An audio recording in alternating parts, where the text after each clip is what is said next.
Top quality और consistent performance के लिए सिर्फ सिल्वर पंप नाम याद रखना।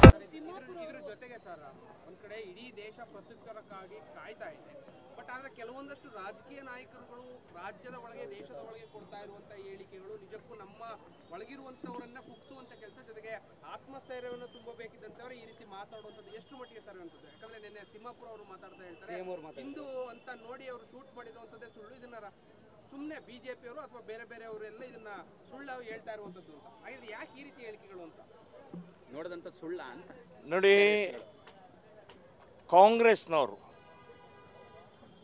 ಇದು ಮೊದಲೇ ಬಾರಿ ಅಲ್ಲ, ಸ್ವಾತಂತ್ರ್ಯ ಬಂದಾಗಿಂದ ಇಲ್ಲಿವರೆಗೆ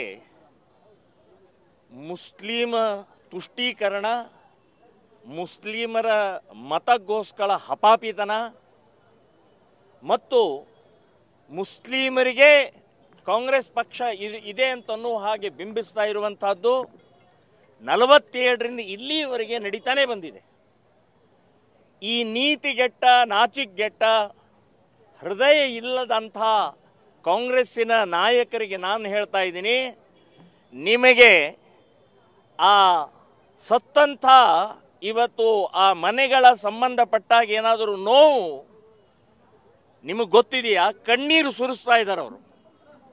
ಇನ್ನು ನೇರವಾಗಿ ಹೇಳಿದ್ದಾರೆ ಅವರು, ಹಿಂದೂ ಹಿಂದೂ ಅಂತನ್ನುವಂಥದ್ದು ಹೇಳಿದ್ದಾರೆ. ಸೊ ಹಾಗಾಗಿ ಇಲ್ಲಿ ಯಾರನ್ನು ಬಚಾವ್ ಮಾಡ್ತಾ ಇದ್ದೀರಿ?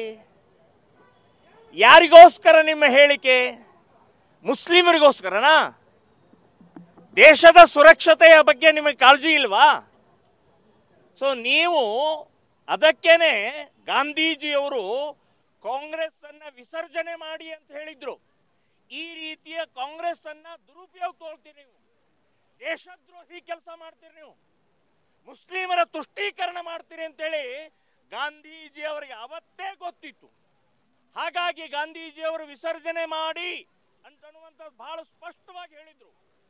ನೀವು ಇವತ್ತು ಅದನ್ನ ಎಷ್ಟು ದುರುಪಯೋಗ ತಗೊಳ್ತಾ ಇದ್ದೀರಿ ಅಂತನ್ನುವಂಥ ಸ್ಪಷ್ಟವಾಗಿ ಗೊತ್ತಾಗುತ್ತೆ. ನಿಮಗೆ ದೇಶ ಬೇಡ, ನಿಮಗೆ ಅಧಿಕಾರ ಬೇಕು, ನಿಮಗೆ ದೇಶ ಬೇಡ, ನಿಮಗೆ ಮುಸ್ಲಿಮರ ಮತ ಬೇಕು ಅಂತನ್ನುವಂಥದ್ದು ಸಿದ್ಧ ಆಯಿತು ಅಂತನ್ನುವಂಥದ್ದು ಹೇಳ್ತೇನೆ. ಈ ಸಂದರ್ಭದಲ್ಲಿ ನಿಮ್ಮ ನಾಲಿಗೆ ದೇಶದ ಕಡೆ ಇರಬೇಕು ಅಂತನ್ನುವಂಥದ್ದು ನಾನು ಹೇಳ್ತಾ ಇದ್ದೀನಿ.